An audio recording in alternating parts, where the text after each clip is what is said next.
Ils sont 11 millions en France à accompagner au quotidien un proche en situation de dépendance en raison de son âge, d'une maladie ou d'un handicap. J'aide, c'est le podcast qui donne la parole trop souvent niée aux aidantes et aux aidants. Plusieurs thématiques sont abordées, leur parcours, les difficultés traversées, mais aussi les solutions qu'ils ont trouvées pour mener de front leur vie personnelle, professionnelle et leur vie d'aidant. J'aide, c'est le podcast produit par le collectif Je t'aide, l'association qui porte la voix des aidantes et des aidants. Bonne écoute! Katiba Oumeshouk est mère aidante et fondatrice du Café solidaire des aidants Le Petit Prince, un lieu de répit pour les aidantes et aidants, situé à Bagneux. En 2019, ce projet a été lauréat du prix Initiative Aidant, un prix qui distingue chaque année des initiatives en faveur des aidantes et aidants et porté par le collectif Je t'aide.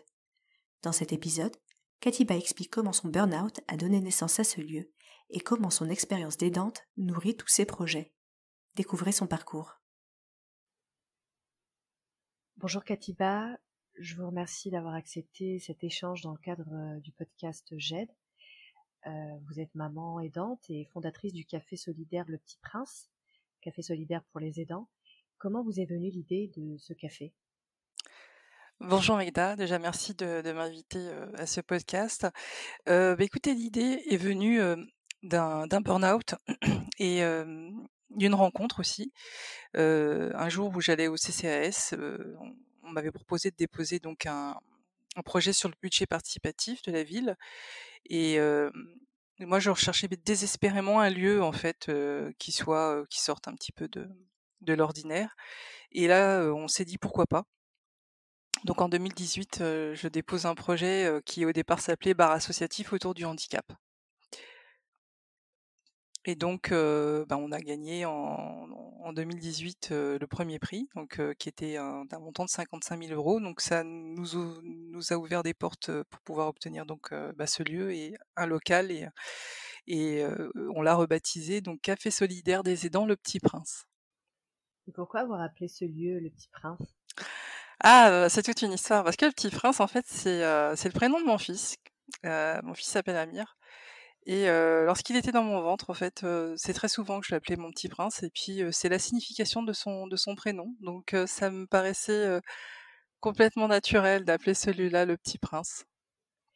Et donc, comment vous êtes passé de l'idée à sa concrétisation ? Quelles ont été les étapes ? Alors ça a été, ce fameux budget participatif. Ensuite évidemment on a évolué, sur, ce fameux café solidaire des aidants. Donc un vrai lieu pour les aidants, hein, j'en ai pas trouvé beaucoup et je me suis dit pourquoi pas, avoir un café, dans lequel, on pourrait se rencontrer et échanger sur nos vies et aussi, travailler. Donc au fur et à mesure, il y a, beaucoup de personnes nous ont rejoints sur ce projet, notamment des parents aidants, des personnes qui sont spécialisées, dans le handicap, et aussi, des élus de la ville et donc petit à petit, on a commencé à construire et co-construire ce lieu puisqu'on se trouve dans un quartier, quartier populaire et on l'a co-construit avec les habitants et au fur et à mesure, en fait, on s'est rendu compte qu'il y avait énormément de personnes qui étaient, sensibilisées par ce sujet et qui finalement ne savaient pas que voilà, ce que c'était qu'un aidant et ne se reconnaissaient pas en tant qu'aidant. Donc ça voilà, c'est une vraie porte ouverte. Ce lieu, c'est une vraie porte ouverte, hein, voilà. Alors, imaginons que je sois aidante et que je débarque dans ce lieu. Comment se passe mon expérience ? Alors déjà, on vous ouvre la porte avec un grand sourire, on vous accueille, ça, hem et puis, il y a quand même, c'est un lieu qui est très convivial, donc il y a un petit canapé, pas encore le bar, mais bon, c'est aménagé comme un café, donc on s'y sent comme à la maison. En fait, c'est ça, moi j'aime bien cette expression quand, la personne, vient, elle est un peu gênée déjà au départ, mais vite, elle prend confiance et elle commence en fait à un petit peu à se confier, à échanger et elle parle de sa vie, mais vraiment très naturellement. Je crois que 100 des aidants qui sont venus nous rencontrer sur le lieu, se sont confiés à nous et vraiment sans tabou, de manière naturelle, puisqu'on échange autour d'un café, d'une boisson. À un moment donné, ils vont rentrer, ça va sentir, il y aura l'odeur de gâteau, de nourriture, donc on va bifurquer sur un sujet, puis après on va revenir évidemment sur le cœur et l'essentiel, et les personnes, vont se libérer petit à petit, quoi. Voilà. Donc ça commence comme ça. Et puis donc on essaie de savoir un petit peu qu'est-ce qui l'a amenée sur ce lieu? Est-ce qu'elle a besoin de quelque chose? Est-ce qu'elle avait juste envie de parler? C'est aussi ça, hein, on rencontre souvent des personnes aussi qui ont besoin d'être rassurées dans leur rôle d'aidant, qui ne savaient pas aussi qu'ils étaient des aidants, et donc ne pas savoir, qu'on est un aidant, c'est aussi ne pas connaître ses droits, donc pour moi, je pense que c'est très important. Et donc voilà, s'il y a un besoin particulier, par exemple, sur un besoin de se relaxer peut-être, sur un besoin de consulter aussi, ou de faire partie un peu de ces groupes de parole qu'on a mis en place justement, donc toutes ces activités. Donc elle peut venir, elle peut s'y inscrire. Elle n'est pas obligée de venir à tous les, voilà, c'est pas strict, c'est vraiment, la personne est complètement libre, et de ce qu'elle a, de ce dont elle a besoin. Donc elle vient, au café, donc elle vient confier un petit peu, une charge qui est très lourde, et puis, on est constitué, dans ce café, donc on a des activités, qui sont, orientées répit. Là, c'est la première chose, c'est voilà, on a un groupe de parole qui fonctionne depuis plus de 2 ans, qui fonctionne très bien, hem, qui commence à tourner un petit peu, hein, les aidants commencent à tourner sur ces groupes-là. On a une sophrologue aussi qui intervient, en groupe et aussi en individuel, et on aura bientôt donc une réflexologue, comment, apprendre à se masser, comment apprendre à masser son aidant, et des interventions individuelles, sur un groupe qu'on a appelé le cercle des aidants. Et le cercle des aidants, en fait, c'est, voilà, c'est toutes les possibilités de se prendre en charge, de prendre soin de soi, en fait. C'est vraiment ça, le cercle des aidants, c'est prendre soin de soi. Et en complément de ce cercle des aidants, il y aura évidemment une prise en charge à la maison, une aide qui sera une forme, je dis bien une forme de baluchonnage pour compléter, ce dispositif. Pour le moment, on avance, progressivement, mais c'est en construction, et je suis persuadée qu'on va arriver à pouvoir, les accompagner, et sur le site, et aussi, en individuel. Moi, j'ai aussi, j'ai fait des rencontres qui étaient vraiment très intéressantes, et il y en a beaucoup qui m'ont touchée, notamment des mamans qui sont aussi atteintes de maladies graves, et qui ont, une personne, à côté d'elles qui est, en perte d'autonomie, et en situation de handicap. J'ai rencontré les 2. Et il y a des belles victoires. Il y a aussi, des personnes avec une telle résilience, en fait, qui viennent avec leur histoire et qui me disent: «Bon, moi, j'ai juste envie de vous raconter, ce qui se passe chez moi, et j'avais envie de parler parce que voilà, je suis toute seule, il y a personne ne me comprend, mais je sais que vous allez me comprendre». Donc ouais, on est touchés quand même par cette part d'intimité, qui nous est confiée, hein.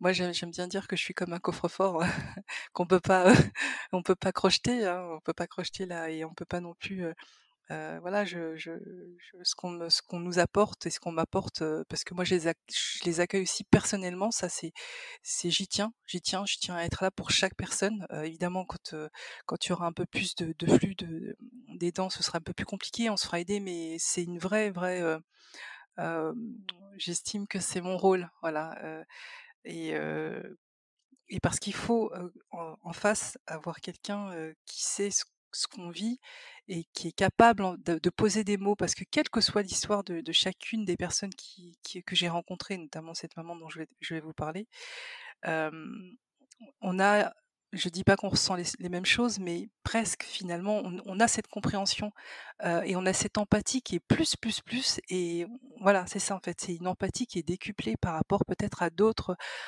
personnes, et c'est ça qu'elle recherche. En tout cas, moi, je m'en suis rendu compte, sur le terrain, et par exemple, c'est une histoire d'une maman qui a eu beaucoup de soucis dans sa vie, et des problèmes de santé, des problèmes aussi, personnels, pas simple et qui est un jour venue parce qu'elle avait besoin de faire une orientation pour son fils et qui avait été, jusqu'au tribunal pour, contester des, décisions MDPH, qu'elle trouvait vraiment pas, justifiées et vraiment, on a monté tout le dossier ensemble, et l'enfant voulait absolument aller au collège et même malgré son handicap et il était tellement motivé, je me suis dit: «C'est pas possible, on va trouver des solutions, on va voir comment monter ces dossiers-là» et on l'a monté et en fait, on a eu des résultats, des retours positifs et ça a été, moi j'ai vu juste la joie de la maman, juste ce soulagement en fait, c'est quand même un poids pour elle parce que c'est un enfant qui va dans des structures spécialisées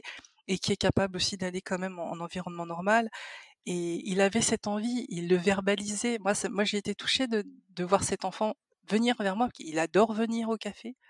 Il vient avec sa maman, il vient, il se pose comme s'il était chez lui et on discute, comment s'est passé l'école aujourd'hui, est-ce que ça va? Et bon, on fait attention aux lumières et cetera parce qu'il a une pathologie particulière, donc on est obligé de d'éteindre les lumières, d'être un petit peu dans l'obscurité et cetera. Mais on s'adapte, en fait, on s'adapte.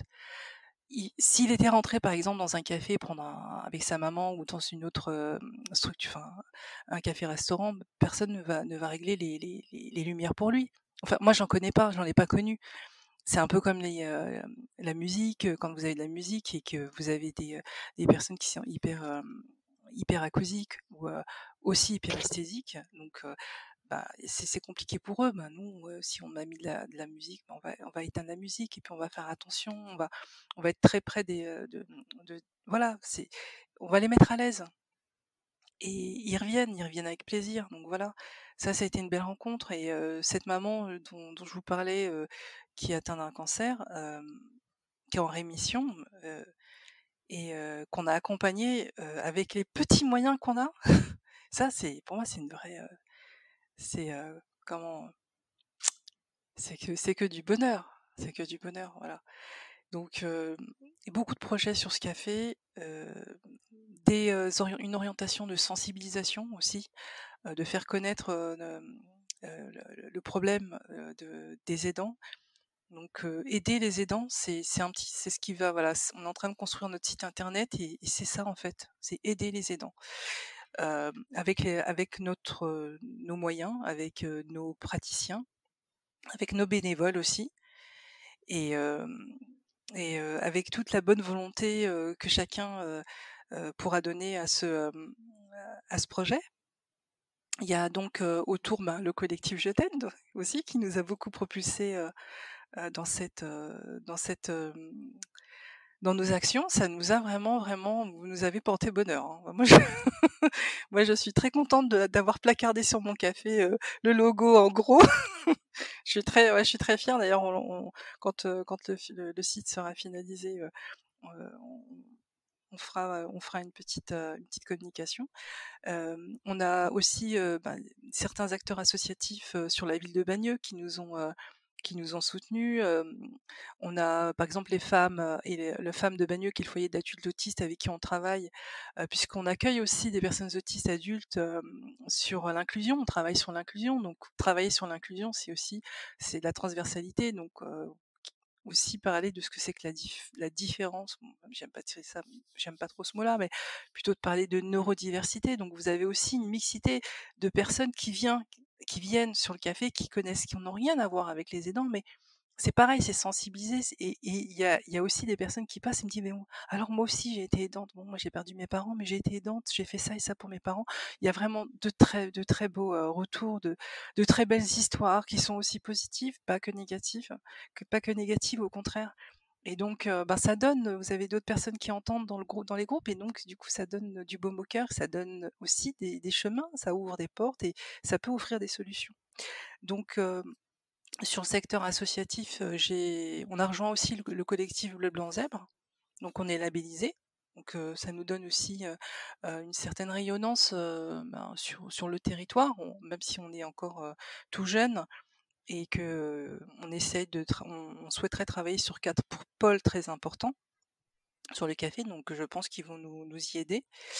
Et, et voilà, donc entre Alors si on parle un petit peu de mon activité personnelle et professionnelle, donc je suis maman, hein, j'ai trois grands enfants, non 4 avec mon mari. Donc ah oui, faut pas l'oublier lui. Ensuite, je travaille encore évidemment. J'aurais pu m'arrêter, mais je suis pas dans la possibilité de m'arrêter. Et c'est vrai que j'aime beaucoup mon métier. Et c'est aussi d'autres rencontres, c'est un peu plus compliqué parce que je travaille dans la finance, mais j'adore, mon environnement de travail, et je crois que c'est rare aujourd'hui. J'ai aussi, cette envie de développer, le café, mais vraiment, de manière pérenne. On a 2 projets d'embauche sur le café solidaire des aidants, et notamment, un gestionnaire associatif, un café manager et une assistante sociale qui serait formée, enfin, j'aime pas trop dire ça, assistante sociale, mais plutôt une personne qui serait formée, à accompagner les aidants, qui ferait que ça et qui aurait une vraie compétence. Voilà. Et donc ce serait plus sur la partie formation des aidants, pourquoi pas. Et on espère que ce projet-là va se pérenniser et va se concrétiser d'ici la fin de cette année. Après, on est ouvert à toute proposition. On a une optique aussi de travailler sur le pôle enfant, le pôle fratrie. On est en train de monter un petit micro-trottoir sur la ville, et on audite en fait les jeunes pour savoir s'ils savent ce que c'est qu'un jeune aidant. Et de ce podcast, enfin c'est pas un podcast, c'est plutôt un micro-trottoir. On va donc le diffuser donc dans les institutions, dans les collèges et les lycées, pourquoi pas. La petite enfance, on a envie de sensibiliser parce que les jeunes enfants sont très très sensibles à ce sujet-là. Et quand on les rencontre sur le café, ils ont une intelligence et euh, une réaction, enfin ils sont tellement nature en fait, et ils comprennent tellement vite, et ils ont les questions aussi qui vont avec. Donc il y a ce projet-là, il y a le projet aussi de faire un café signe pour les enfants, donc apprendre la langue des signes. Je pense que c'est très important, et voilà. Et donc sur le dernier point, on est voilà, c'est pas simple évidemment dans ma situation de créer d'avoir créé cette structure, mais ça fait partie je suis une hyperactive, donc j'aime monter des projets. J'ai juste pas eu l'opportunité au départ de le faire. Je voulais le faire déjà très très quand mes enfants étaient très jeunes, et ce café, c'est un point de départ, si je peux me permettre, Magda, c'est un point de départ parce que j'ai un gros projet de monter une structure pour adultes autistes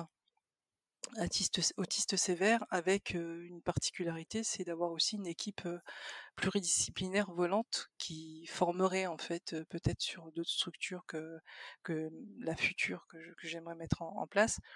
C'est d'accompagner en fait les soignants. Moi, j'ai vraiment envie qu'on s'occupe des personnes qui nous soignent, qui soignent nos enfants.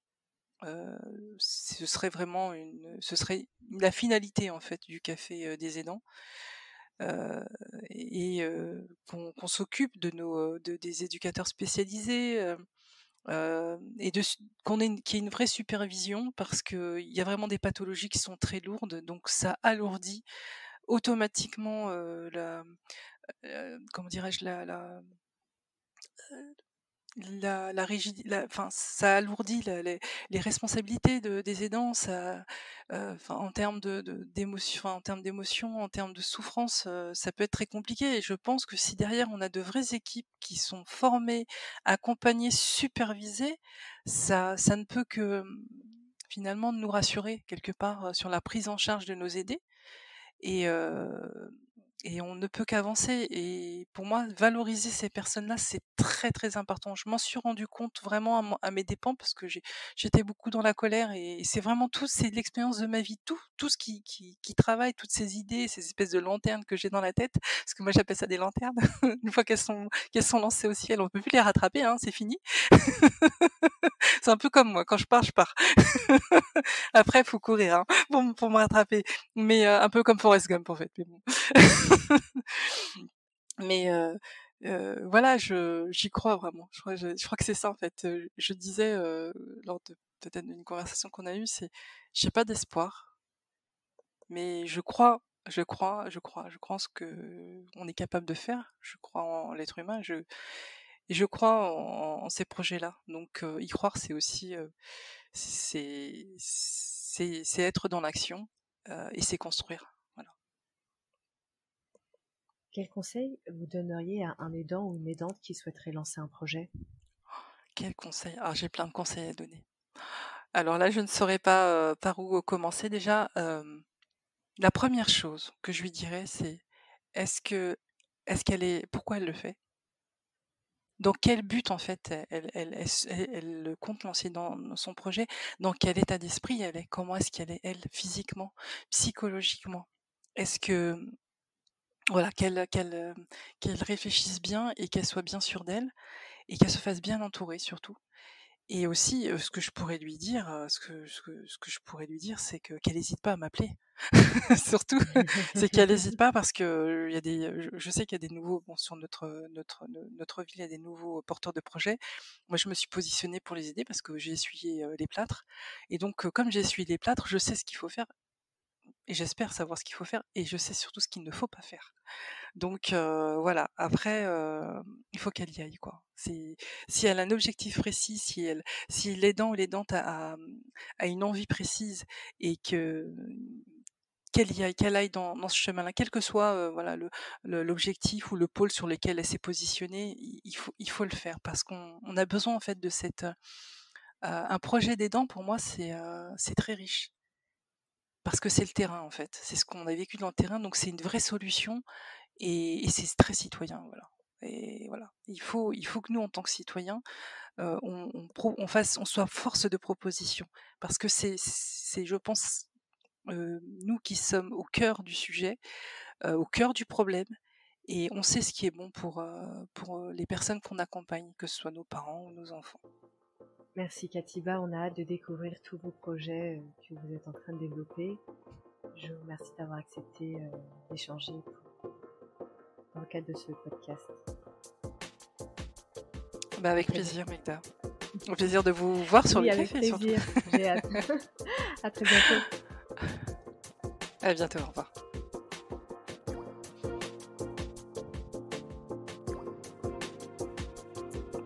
Vous pouvez retrouver toutes les informations concernant le Café solidaire des aidants Le Petit Prince sur le site internet Café solidaire aidant-du6 lepetitprince.fr et sur les réseaux sociaux. Pour l'édition 2021 du prix Initiative Aidant, Je t'aide distinguera des initiatives qui répondent à la thématique annuelle de l'année, l'isolement social des aidants. Si vous portez une initiative en faveur des aidantes et aidants, n'hésitez pas à postuler à partir de juin sur le site internet du collectif Je t'aide, associationjet'aide.org.